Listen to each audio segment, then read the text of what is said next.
வணக்கம் உலக தமிழ் உறவுகளே. மீண்டும் ஒரு உலக நகர்வுகள் நிகழ்வினூடாக உங்கள் அனைவரையும் சந்திப்பதில் மகிழ்ச்சி. நான் இங்கு சிட்னி, ஆஸ்திரேலியாவிலிருந்து அருள்.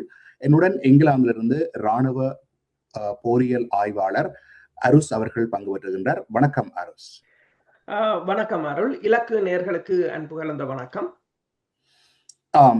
அதாவது இப்பொழுது மீண்டும் மத்திய கிழக்கிலே மேலும் புதிய புதிய செய்திகள் வந்து கொண்டிருக்கின்றன. அமெரிக்கா தாக்குதலை தொடர்ந்து நிறுத்தி வைத்திருக்கிறது மாத்திரமல்ல, அமெரிக்கா தாக்குதல்களை முழுமையாக நிறுத்தப் போவதான சில செய்திகளும், அங்கே விட்டு வெளியேறப் போவதான சில செய்திகளும் வருகின்றன. அதே வேளையிலே இந்த ஈரானும் ஓமானும் ஒரு ஒப்பந்தத்துக்கு கிட்டத்தட்ட எட்டி விட்டதாகவும், ஹோர்முஸை இனி 2 பேரும் சேர்ந்து கட்டுப்படுத்த முற்படுவதாகவும், வரிக்கு பதிலாக நாங்கள் நேற்று குறிப்பிட்டிருந்தோம், இந்த துருக்கி எவ்வாறு சேவை கட்டணம் அறவிடுகிறதோ, சர்வீஸ் ஃபீ என்கிறது போல தாங்களும் அவ்வாறு ஒரு சேவை கட்டணம் அறவிடுவதற்கு உடன்பட்டிருப்பதாகவும், சிலவேளை இந்த உடன்பாடுதான் காரணமாக அவர்கள் வெளியேறுகிறார்களா? மற்றது நேற்று நடந்த மத்திய கிழக்கிலே நடந்த சம்பவங்களை பற்றின ஒரு தொகுப்பை கூற முடியுமா? முதலில் இந்த ஈரான் தொடர்பான தாக்குதல்களை பார்த்தால், அந்த யுஏ இந்த ஜெபல் அலி தொழிற்பேட்டையில் ஒரு விபத்து இடம்பெற்றிருப்பதாக கூறப்படுகிறது. சிலர் அது தாக்குதல் என்றும் கூறுகிறார்கள். 7 வெடிப்புகள் துபாய் கேட்டதாக துபாய் அதிகாரிகள் தெரிவித்திருக்கின்றனர். இருப்பினும் அமெரிக்காவுக்கும் ஈரானுக்கும் இடையே நடைபெற்று வரும் பேச்சுவார்த்தைகளுக்கு இடையூறு ஏற்படுவதை தவிர்ப்பதற்காகவே இந்த விளக்கம் பயன்படுத்தப்படுகிறது என்றும் சிலர் ஊகிப்பதாக கூறப்படுகின்றது. அதாவது இந்த வெடிப்புகளுக்கு முன்பு மெல்லிய அல்லது கேட்கக்கூடிய ஒரு சத்தத்தை கேட்டதாகவும், அதாவது அவர்கள் என்ன கூறுகிறார், வெடிப்புக்கு முன்னர் இவ்வாறான சத்தங்கள் கேட்டது என்று சொன்னால் இது ஆள் இல்லாத தாக்குதல் விமானங்களாக இருக்கலாம் என்று கூட யூகிக்கிறார்கள். அதாவது எந்த அச்சுறுத்தல் குறித்தும் எச்சரிக்கை எதுவும் விடுக்கப்படவில்லை என்று சொல்லியும், எனவே திடீரென்று இந்த வெடிப்பு அதிர்வுகள் அங்கு கேட்டதாகவும் உள்ளூர்வாசிகள் தெரிவித்திருக்கின்றனர். சில ஈரானிய தகவல்கள் கூறுகின்றன, ஏமனில் இருந்து தாக்குதல்கள் இடம்பெற்று கூதிஸ் அமைப்பு தாக்கி இருக்கலாம் என்று கூறுகிறார்கள். ஆனால் அதை உறுதிப்படுத்த முடியவில்லை. இதே நேரம் இந்த சேனல் 14 என்ற நிறுவனத்தின் தகவல்களின்படி, ஈரானை சுற்றியுள்ள தனது முன்னணி தளங்களில் இருந்து அமெரிக்கா தனது அனைத்து விமானங்களையும் இரகசியமாக திரும்ப பெற்றிருப்பதாக கூறப்படுகின்றது. அதே சமயம் சிரியாவின் ஜொலானி தலைமையிலான அரசு தனது படை இராணுவத்தினரை உடனடியாக எல்லோரையும் சேவைக்கு திரும்புமாறும், மற்றது சிரியா ஈராக் எல்லையில் பல பிரிவுகளை நிறுத்தி இருப்பதாகவும் கூறுகின்றது. கடந்த 5 மாதமாக இடம்பெற்ற தாக்குதல்களில் ஈரானால் தாக்கப்பட்ட இலக்குகள் குறித்து, அதாவது மிக முக்கியமான இலக்குகளை பட்டியல்படுத்தி இருக்கிறார்கள். பஹ்ரைனில் இருந்த இஸ்ரேலிய தூதரகம், ரியாத்தில் இருந்த அமெரிக்க ராஜதந்திர குடியிருப்புகள், குவைத்தில் இருந்த அமெரிக்க தூதரகம், துபாயில் உள்ள அமெரிக்க தூதரகம், மற்றது டேட்டா சென்டர்ஸ், 4 டேட்டா சென்டர்ஸ் ஆகியவை தாக்கப்பட்டதாக கூறப்படுகின்றது. அதே சமயம் ஈரான் ஹைபர்ஷகான் ஏவுகணைகளில் சீனாவின் CRPA ஆண்டனாக்களை பொருத்தி பயன்படுத்தி இருப்பதாக இப்போது தகவல்கள் தெரிவிக்கின்றன. இந்த ஹைபர்ஷகான் ஏவுகணை பாலிஸ்டிக் ஏவுகணை ஆகும். இதில் சீனா 4 உறுப்பு, அதாவது CRPA ஆண்டனாக்களுடன் பொருத்தப்பட்டிருப்பதாகவும், இது இந்த ஆண்டனாக்கள் மின்னணு போருக்கு எதிரான பாதுகாப்பை வழங்குகின்றன என்று சொல்லியும், அதாவது GLONASS என்ற மற்றும் சீனா பெய்டு செயற்கைக்கோள் அமைப்புகளை பயன்படுத்தி இந்த ஆண்டனாக்கள் அந்த ஏவுகணைகளை வழிநடத்தக்கூடியதாக இருக்கும் என்று சொல்லியும், ஜோர்டானில் இருக்கின்ற அமெரிக்காவின் தளங்களுக்கு எதிராக ஈரான் IRGC நடத்திய தாக்குதல்களில் இந்த வகை ஏவுகணைகள் சீனாவின் ஆண்டனாக்களுடன் பயன்படுத்தப்பட்டிருப்பதாக கூறப்படுகின்றது. அதே சமயம் ஈரான் ஜாக் 130 ரக விமானங்களில், இந்த விமானங்கள் ரஷ்யாவின் Su-35 ரக இன்டர்செப்டர் விமானங்களுக்கு பயிற்சி விமானங்களாக ரஷ்யாவால் வழங்கப்பட்டிருந்தன. இந்த விமானங்களில் R-72-73 ரக ரஷ்யாவின் விமான எதிர்ப்பு ஏவுகணைகளை பொறுத்து ஈரான் பொருத்தி இருப்பதாகவும் அது தொடர்பான படங்களும் வெளியிடப்பட்டிருக்கின்றன.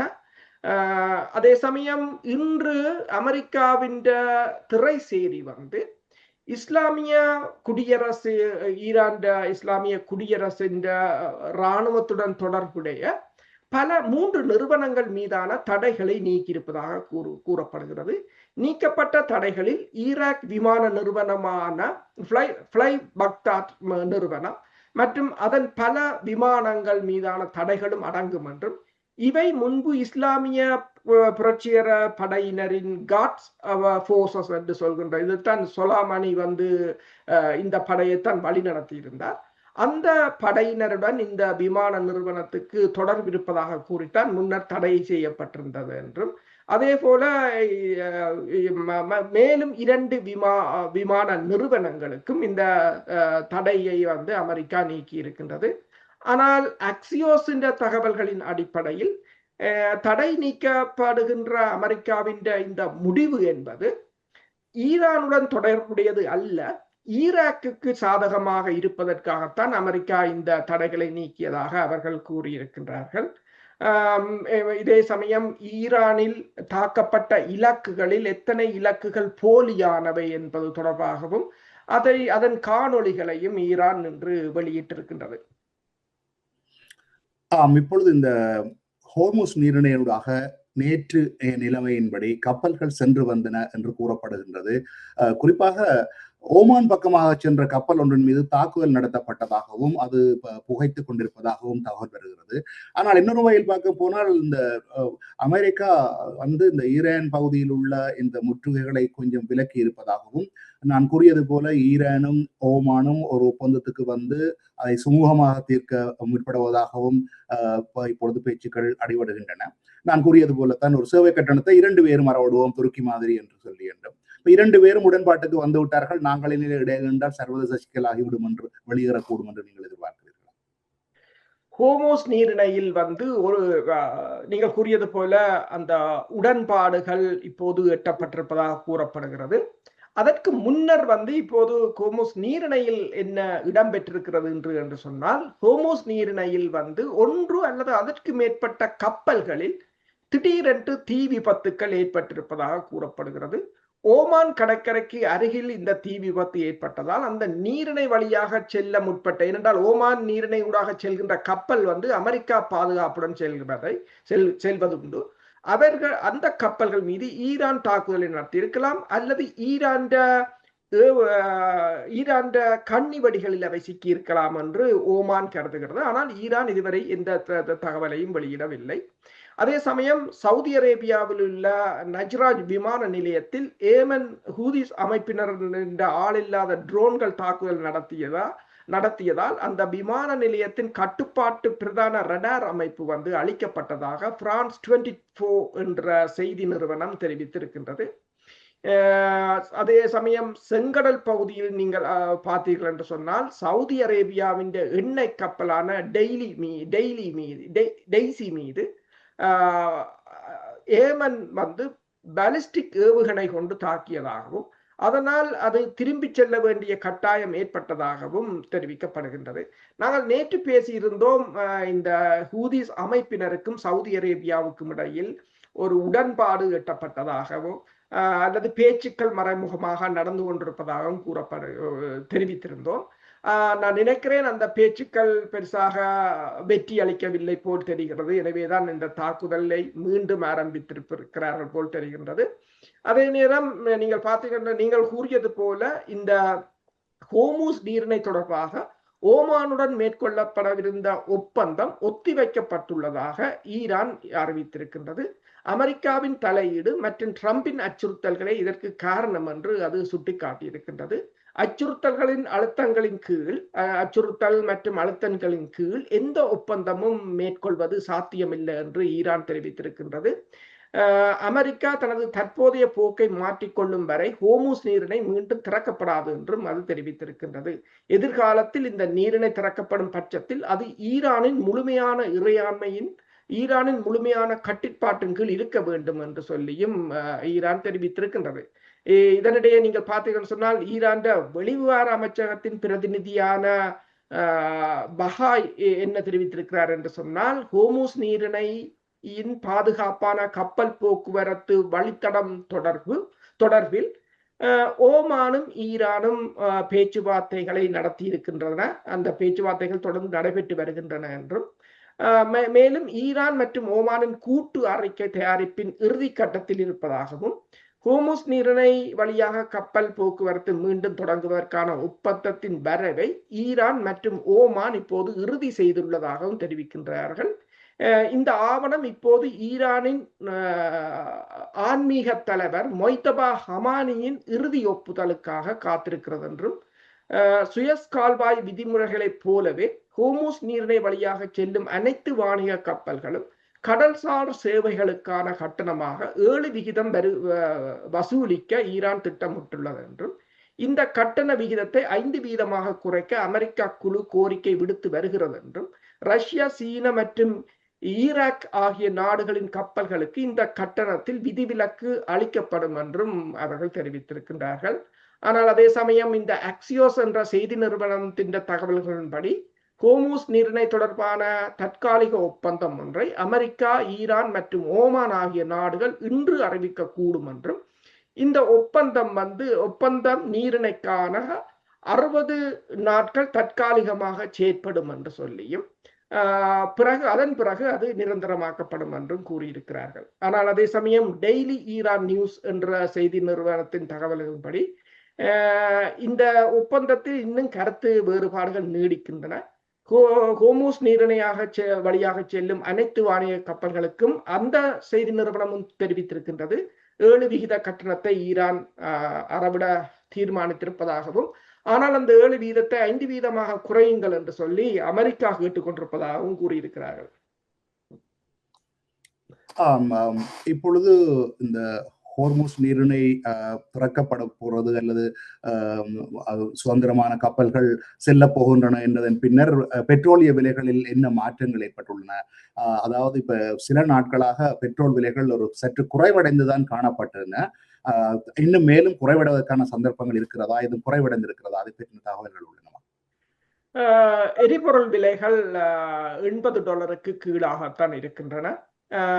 ஆனால் எரிபொருள் விலை அமெரிக்காவை பொறுத்தவரையில் அதை ஏற்றி இறக்கி, அதை என்னென்று சொன்னால் அந்த பொருளாதார ரீதியாக அமெரிக்கா அதை வைத்து இந்த எரிபொருள் விலைகள் மற்றும் பங்கு சந்தைகள் தொடர்பில் அதை மனிப்புலேட் பண்ணி அமெரிக்கா அதிபரும் அவருக்கு நெருக்கமானவர்களும் மற்றும் முதலாளிகளும் பணம் சம்பாதித்து வருவதாகத்தான் கூறப்படுகின்றன. அது மட்டுமல்லாது உலகில் இருக்கின்ற எண்ணெய் நிறுவனங்களும் அதிக லாபங்களை ஈட்டி வருகின்றன. எண்ணெய் விலை தற்போதைய நிலையில் குறைவாகத்தான் இருக்கின்றது. இந்த ஹோர்முஸ் நீரிணை தொடர்பான இந்த ஈரானுக்கும் ஓமானுக்கும் இடையில் பேச்சுக்கள் இடம்பெற்று வருகின்றன. மற்றது அமெரிக்கா தனது தாக்குதல்களை நிறுத்தி இருக்கின்றது என்ற காரணத்தால் அந்த விலை இப்போது $80 கீழாக இருக்கின்றது. சரி, இப்பொழுது செங்கடல் வழியாக சென்ற கப்பல் ஒன்று தாக்கப்பட்டிருப்பதாக கூறினாலும் செங்கடல் வழியான சுதந்திர கப்பல் போக்குவரத்து இன்னும் அதாவது சாதாரணமான இயல்பு நிலைக்கு வரவில்லை என்றும், அதனால் இந்த சுயஸ் கால்வாயினுடைய போக்குவரத்தும் நிறைய குறைவடைந்திருப்பதாகவும் இருக்கிறது. இன்று வரைக்கும் அது தொடர்பான மேலதிக தகவல்கள் இல்லை. இது சம்பந்தமாக ஏதாவது வேறு தகவல்கள் உள்ளன? செங்கடல் ஊடாக செல்லும் கப்பல்கள் அல்லது இந்த ஹவுதிகள் அவர்களும் ஒரு மறைமுகமாக வரியை விதிக்க முற்படுகிறார்கள், அல்லது சவுதி அரேபியாவுடன் ஒரு உடன்பாட்டுக்கு வருவதற்கும் இல்லை ரகசிய உடன்பாடு வருவதற்கும் முயற்சிக்கிறார்கள் என்றும் அது சரிவரவில்லை என்றும் தான் கூறுகிறார்கள். இப்பொழுது இந்த செங்கடல் வழியாக செல்லும் கப்பல்களின் நிலைமை என்ன? செங்கடலினூடாக கப்பல் போக்குவரத்து வெகுவாக குறைந்திருக்கின்றது. ஈரான் மன்னிக்கவும், ஹூதிஸ் அமைப்பினர் இன்றும் நான் முன்னர் கூறியது போல செங்கடலில் சென்ற சவுதி அரேபியாவின் கப்பலை நோக்கி ஏவுகணைகளை ஏவியிருக்கிறார்கள். இந்த அதாவது சவுதி அரேபியாவுக்கும் ஹூதிஸ் அமைப்புக்கும் இடையிலான பேச்சுவார்த்தை இடம்பெறுவதாக நேற்று ப்ளூம்பர்க் தெரிவித்திருந்தாலும் இன்றும் அந்த பேச்சுவார்த்தையில் பெரிய அளவு வெற்றியோ அல்ல வெற்றியை பெற்றதாக தெரியவில்லை என்று சொன்னால், எனவேதான் ஹூதிஸ் அமைப்பினர் தாக்குதலை நடத்தியிருக்கிறார்கள். அது மட்டுமல்லாது சவுதி அரேபியாவின் வான்படை தளத்தையும் தாக்கியிருக்கிறார்கள் ஹூதிஸ் அமைப்பினர். சுயஸ் கால்வாயினூடாக கப்பல்களை கொண்டு செல்வதற்கு அவர்கள் இப்போது முயற்சி செய்தாலும், அதிலும் எகிப்தில 2 கப்பல்கள் திடீரென்று தாக்கப்பட்டு பற்றி எறிந்ததால், அதுவும் அமெரிக்காவின் எரிவாயு கப்பல்கள் 2 தான் தாக்கப்பட்டிருந்தன. யார் தாக்கினார்கள் என்று தெரியாது. இந்த நிலையில் இப்போது சுயஸ் கால்வாயின் ஊடாக கூட கப்பல்களின் போக்குவரத்து மிக கடுமையாக குறைந்திருக்கின்றது. அமெரிக்கா ஈராக்கில் இருக்கின்ற எண்ணெய்களை கூட அமெரிக்கா பவுசர் வழியாக மத்திய தரை கடலுக்கு எடுத்து சென்று அங்கிருந்துதான் அமெரிக்கா இந்த கப்பல் எண்ணெய்களை ஏற்றுமதி செய்வதாக கூறப்படுகின்றது. அது மட்டுமல்லாது உலகத்தில இருக்கின்ற நாடுகள் அனைத்தும் தங்கள் கையிருப்பில் ரிசர்வில் இருக்கின்ற எண்ணெய்களை வெளியில் எடுப்பதால், அமெரிக்காவும் பெருமளவான எண்ணெய்களை வெளியில் எடுப்பதால் இந்த விலையை அவர்கள் ஓரளவுக்கு கட்டுப்பாட்டின் கீழ் வைத்திருக்கிறார்கள். அமெரிக்காவை பொறுத்தவரையில் தற்போதைய இந்த போரில் அவர்களால் எந்த தெரிவையும் எடுக்க முடியாத ஒரு நிலையில் தான் இருக்கிறார்கள். அமெரிக்க அதிபர் செவ்வாய்க்கிழமை வரை ஹோர்முஸ் நீரிணைக்கு கால அவகாசம் கொடுத்திருந்தார். அந்த கால அவகாசமும் கடந்து போய்விட்டது. அடுத்ததாக ஈரான் மீது தான் கடுமையான ஒரு முடிவை எடுப்பேன், தாக்குதலை நடத்துவேன் என்று கூறியிருந்தார். அதுவும் இடம்பெறவில்லை. இப்போது அமெரிக்கா ஈரானை சுற்றி இருக்கின்ற தளங்களிலிருந்து தனது விமானங்களை வெளியேற்றி கொண்டிருக்கின்றது. இதே சமயம் இந்த அமெரிக்கா முதலில், அதாவது பெஞ்சமின் நெத்தனியாகு அமெரிக்காவுக்கு சென்ற போது அமெரிக்கா ஒரு தாக்குதலை நடத்த திட்டமிட்டிருந்ததாகவும், ஆனால் அந்த தாக்குதல் நடைபெற்று ஈரான் சவுதி அரேபியாவின் மிகப்பெரிய எண்ணெய் நிறுவனங்களான அரம்கோ நிறுவனத்தின் சொத்துக்களையோ அல்லது அதன் சுத்திகரிப்பு ஆலைகளையோ ஈரான் தாக்கினால் அந்த தாக்குதலுக்கான செலவீனங்களை, அதனை மறுசீரமைப்பதற்கான செலவீனங்களை ஈடு செய்வதற்கு அமெரிக்காவில் சவுதி அரேபியா முதலீடு செய்திருக்கின்ற அந்த பிணை முறிகள் மற்றும் ஏனைய முதலீடுகளை தாங்கள் விற்பனை செய்து அந்த பணத்தை கொண்டுதான் இந்த செலவை தாங்கள் சமாளிப்போம் என்று சவுதி அரேபியாவின் அரச அதிபர், அதாவது முடிக்குரிய மன்னர் பின் சல்மான் சகோதரர், அவர்தான் பாதுகாப்பு அமைச்சர், அவர் நேரடியாகவே அமெரிக்க அதிபர் டொனால்ட் ட்ரம்புக்கு அதை தெரிவித்ததால், அதாவது சவுதி அரேபியா அமெரிக்காவில் இருக்கின்ற பணத்தை மீளப்பெறுமாக இருந்தால் அமெரிக்காவின் டொலர் பெறுமதி கடுமையான வீழ்ச்சி அடையும். டொலர் என்பது சாதாரணமாக ஒரு நாணயம் அல்ல. டொலர் இந்த உலகத்தை கட்டுப்படுத்துவதற்கான ஒரு ஆயுதம். அது வலிமை இலக்குமாக இருந்தால் அமெரிக்காவால் எதுவும் செய்ய முடியாது என்ற நிலையில் தான் இந்த தாக்குதலை அமெரிக்கா நிறுத்தியது. இஸ்ரேலின் வேண்டுகோளையும் புறம் தள்ளி அமெரிக்கா அதை நிறுத்தியதற்குரிய காரணம் அதுதான் என்று இப்போது எல்லோரும் கூறுகிறார்கள். நேற்று நாங்கள் பேசியிருந்தோம், இந்த கப்பல்கள் ஆப்பிரிக்க நாடுகளை சுற்றி வருகின்றன, அதனால் நிறைய செலவாகிறது என்று சொல்லி. இன்றும் ஏதாவது அவர்கள் இருக்கின்றனவா? கப்பல்கள் ஆப்பிரிக்க நாடுகளை சுற்றி மிக பெரும் ஒரு தூரத்தை கடந்து 15 நாட்கள் மேலதிக நாட்கள் எடுத்து பயணம் செய்கின்றன என்ற தகவல்களின்படி இன்றும் ஏதாவது தகவல்கள் இருக்கின்றனவா? கப்பல்கள் இப்போது சவுதி அரேபியாவின் எண்ணெய் கப்பல்கள் ஆப்பிரிக்கா நாட்டை சுற்றித்தான் வருகின்றன. கிட்டத்தட்ட 25 நாட்கள் மேலதிகமாக அந்த 25 நாட்கள் அந்த பயணத்துக்கு எடுப்பதாக கூறப்படுகிறது. நீங்கள் இந்த படத்துல பார்த்தாலே தெரியும் எவ்வளவு தூரத்துக்கு அதை சுற்றி வர வேண்டும் என்று சொல்லி.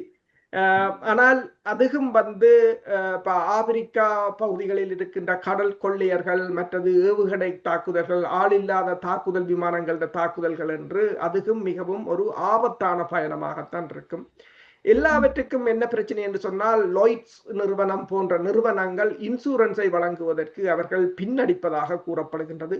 பெருமளவான கப்பல்கள் இப்ப ரஷ்யாவிலும் சரி, மத்திய தரை கடலாக இருந்தாலும் சரி, கருங்கடலாக இருந்தாலும் சரி, பால்டிக் சீயாக இருந்தாலும் சரி, அரேபியன் வளைகுடாவாக இருந்தாலும் சரி, பெருமளவான கப்பல்கள் தாக்கப்பட்டிருக்கின்றன, பெருமளவான கப்பல்கள் மூழ்கடிக்கப்பட்டிருக்கின்றன, பெருமளவான கப்பல்கள் சேதமடைந்திருக்கின்றன.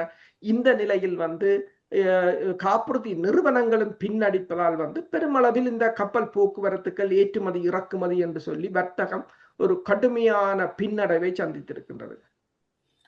சரி, இஸ்ரேல் நேற்று இந்த ஹிஸ்புல்லாக்களின் நிலைகள் மீது மீண்டும் தாக்குதல் நடத்தியிருப்பதாக தகவல்கள் வந்திருக்கின்றன.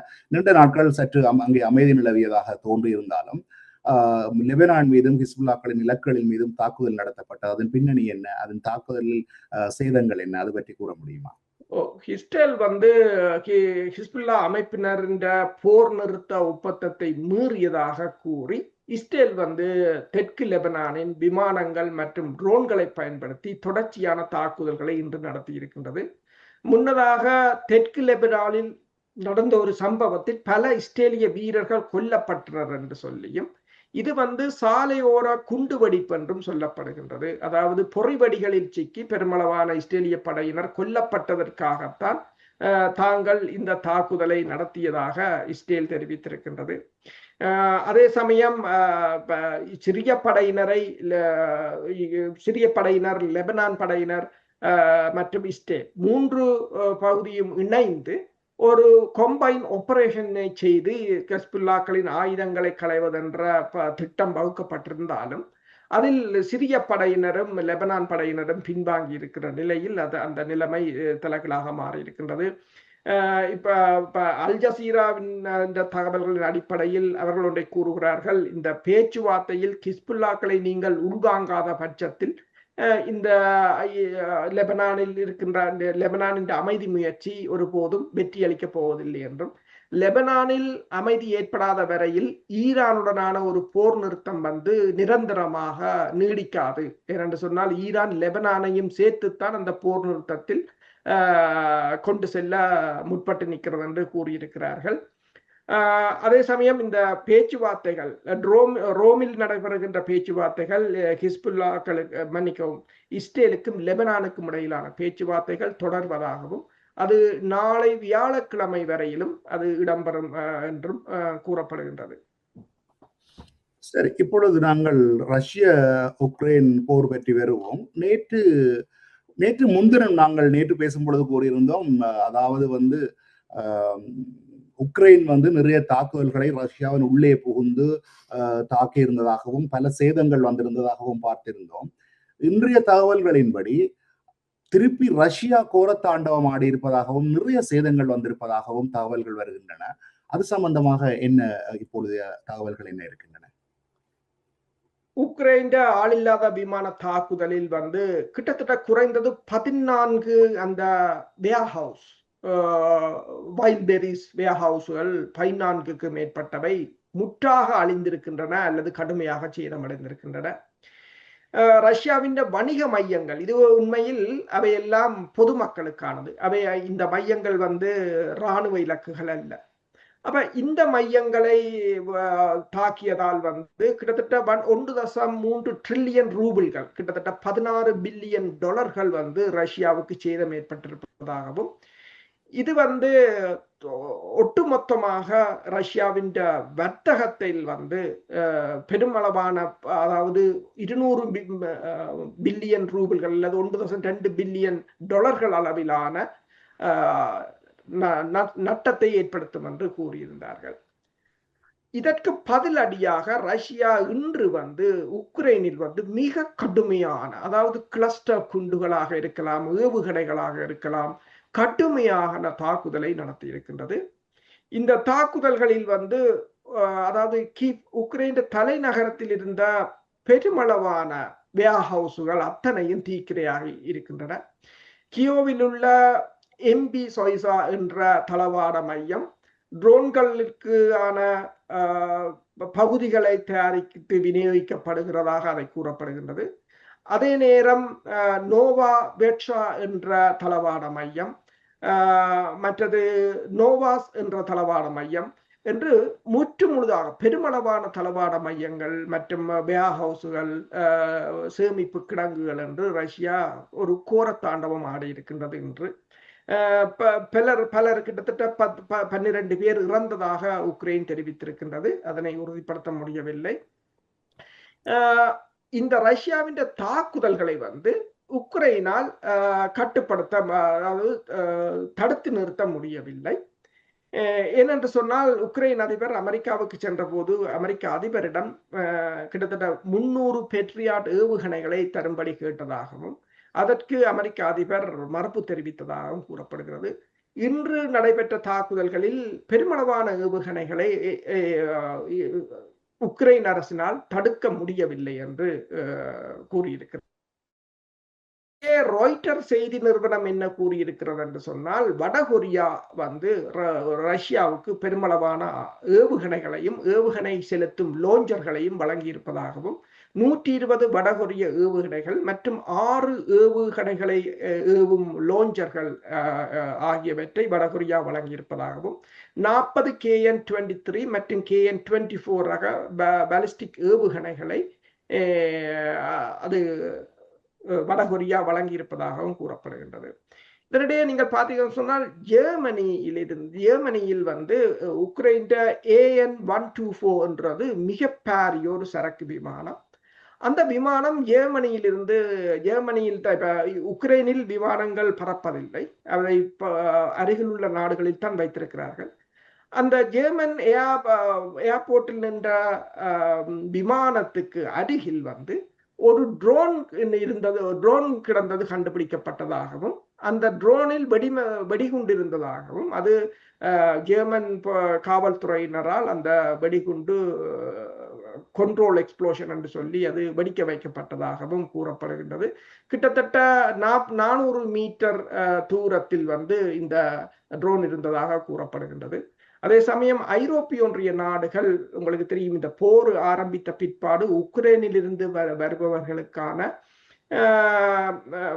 வருபவர்களுக்கான அந்த அகதி அந்தஸ்தை கொடுத்திருந்தது. அவர்களுக்கான தங்குமிட வசதிகள், அவர்களுக்கான கொடுப்பனவுகளை எல்லாம் வழங்கியிருந்தார்கள். இப்போது அவர்கள் ஐரோப்பிய ஒன்றியம் ஒரு ரூலை கொண்டிருக்கிறார்கள். இந்த இராணுவ சேவை வயது உள்ளவர்களுக்கு தாங்கள் இனிமேல் எதையும் வழங்கப் போவதில்லை என்று சொல்லியும் அவர்கள் மீண்டும் உக்ரைனுக்கு சென்று உக்ரைன் இராணுவத்தில் இணைந்து போராட வேண்டும் என்றும் கூறியிருக்கின்றார்கள். அதாவது என்னென்று சொன்னால் அவர்களை பலியாடாக்குவதுதான் அவர்கள் ஐரோப்பிய ஒன்றியத்தின் தற்போதைய முடிவாக இருக்கின்றது. இதுதான் அந்த பிரச்சனை. ஒருவரை நம்பி ஒரு போருக்குள் போனால் போர் மெல்ல மெல்ல விரிவடைந்து கொண்டு போற தருணத்தில் முழு நாடும் உள்ளுக்கு போருக்குள் விழ வேண்டிய ஒரு நிலை தான் ஏற்படும். அதே சமயம் இந்த ரஷ்யாவை பொறுத்தவரையில் இந்த சரக்கு குண்டுகள், கிளைட் ஏர் பாம்ஸ் என்று சொல்கின்றது, இதை வந்து உக்ரைன் மீது ரஷ்யா அதிக அளவில் வீசி இருக்கின்றது. இந்த ஜூலை மாதத்தில் கிட்டத்தட்ட 8300க்கும் மேற்பட்ட குண்டுகள், அதாவது நாளொன்றுக்கு 268 குண்டுகளை ரஷ்யா வீசி இருப்பதாக இந்த திறந்த மூல உளவு தகவல்கள் என்ற அமைப்பு வந்து தெரிவித்திருக்கின்றது. இறுதியாக ஒரு நேரும் கேட்டிருந்தார், நீங்களும் ஒரு நிகழ்விலே கூறியிருந்தீர்கள், இந்த மொரோக்கோவில் இருந்து ஸ்பெயினுக்குள்ளே நுழைந்தவர்கள் இப்பொழுது அநேகமாக திருப்பி அனுப்பப்பட்டிருக்கிறார்கள்.